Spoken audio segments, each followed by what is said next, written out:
We're in a different world. We're in a different time, and people aren't quite sure what the rules are, but I'm here to tell you that there is still a path to prosperity that starts with mastering a skill that's in demand and going to work.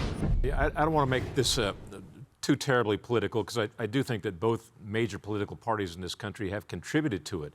But the fact is that many, many more people today depend on government assistance than they did in the past. Again, a quote from a recent Fox News poll echoes your sentiments. The survey showed that a majority of Americans would prefer the government lend them a hand as they battle various economic woes like rising consumer prices, as opposed to those who want to do it on their own. That's another troubling statistic. It is. And look, it's impossible not to politicize every single thing today. I understand that.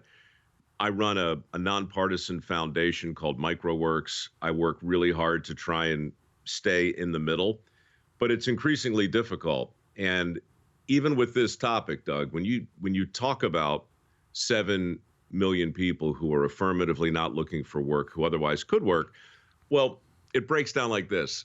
My friends on the left will tell me that this problem could be corrected if the employers simply paid more money.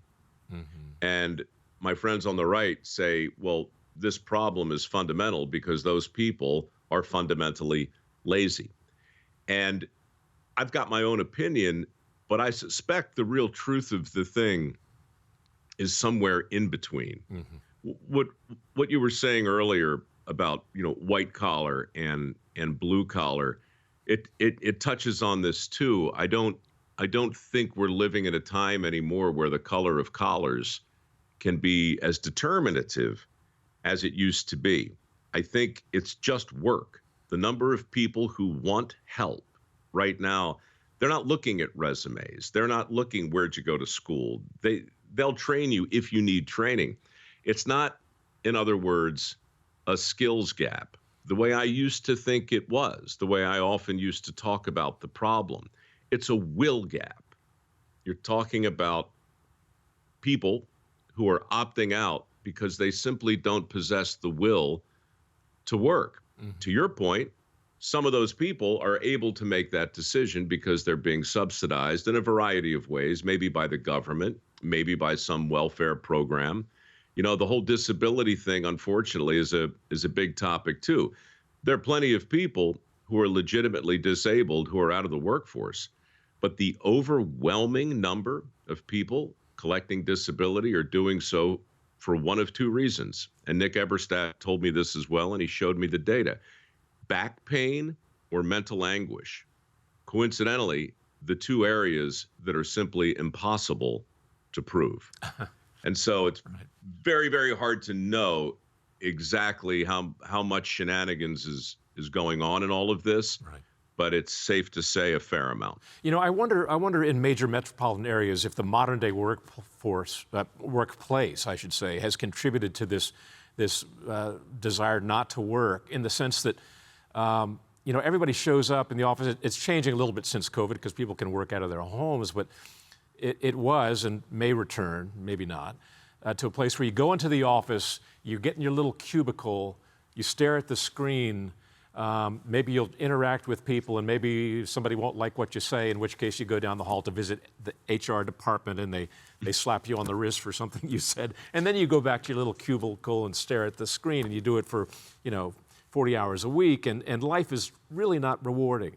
And this is where, the service industry and some of the, I hate to use the term blue collar jobs that you've cited so often, but things, people who are working with their hands and learning trades and skills really come into play. And they're really high-paying jobs, and in many respects, I would argue, much more rewarding than the modern-day workplace. I wouldn't disagree with you. My desk here in my office looks pretty much the same at 6 p.m. as it does at 6 a.m. I don't have a lot of visual cues when I'm home to let me know when I'm done. But when you're shooting dirty jobs, when you're working on a crab boat, when you're working in a mine, you know how you're doing all of the time. Doesn't mean there's not an HR department at the end of some long plastic hallway far away from where you're laboring. But to your point, it's far away from where you're laboring. You don't have that element in your face all of the time. So, again, I hesitate to say this, not that, or even this or that. It's this and that. Our workforce is really two sides of the same coin.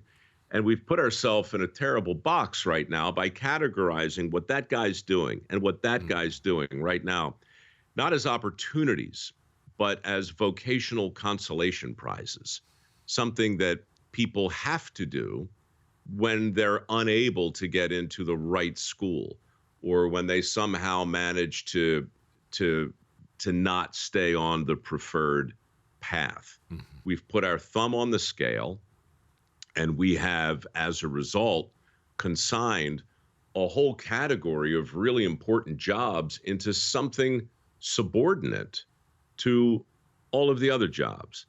And that's created an imbalance in the workforce. It's created, I think, a frustration in the minds of a lot of workers. To your point, you throw on top of that the confusion of what a good job looks like and what exactly a worker is supposed to do in this day and age. And it's difficult to know. I just read an article where hundreds of people at Apple wrote a letter to Tim Cook, the big boss, essentially a list of demands. No, we will not come into work 3 days a week. No, thank you. We don't want to do that. Here are the things we want to do, and so forth and so on. And, when I was growing up, and I'm going to go ahead and guess that, you and I were going through school at similar times, that didn't happen. Right. You don't have those kinds of conversations with your boss. It just doesn't happen.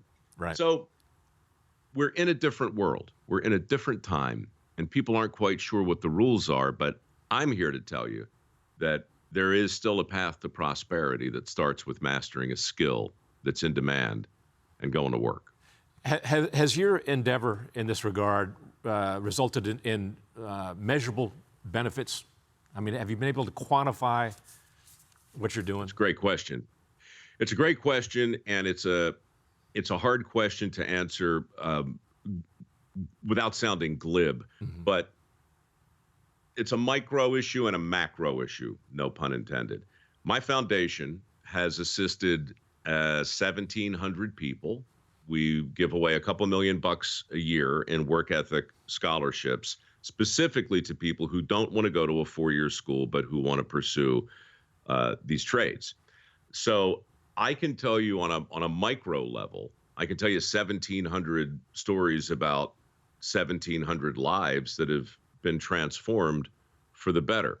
And I feel great about that. Are we changing on a national level the discourse around this issue?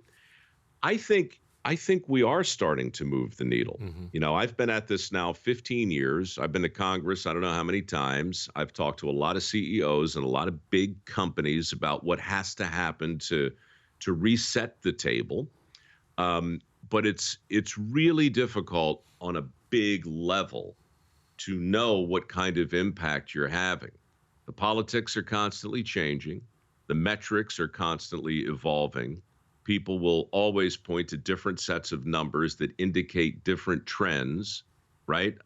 And so I get the sense that we are, but what I'll tell you is it's like PR, like a big national PR campaign to change the way the country feels about work. That hasn't happened since the Weeping Indian on the side of the road tried to change the way the country felt about litter. Mm-hmm. And it worked. That was the Keep America Beautiful campaign. Right. And the effect of that campaign did have a demonstrable effect on the way people thought about pollution and litter.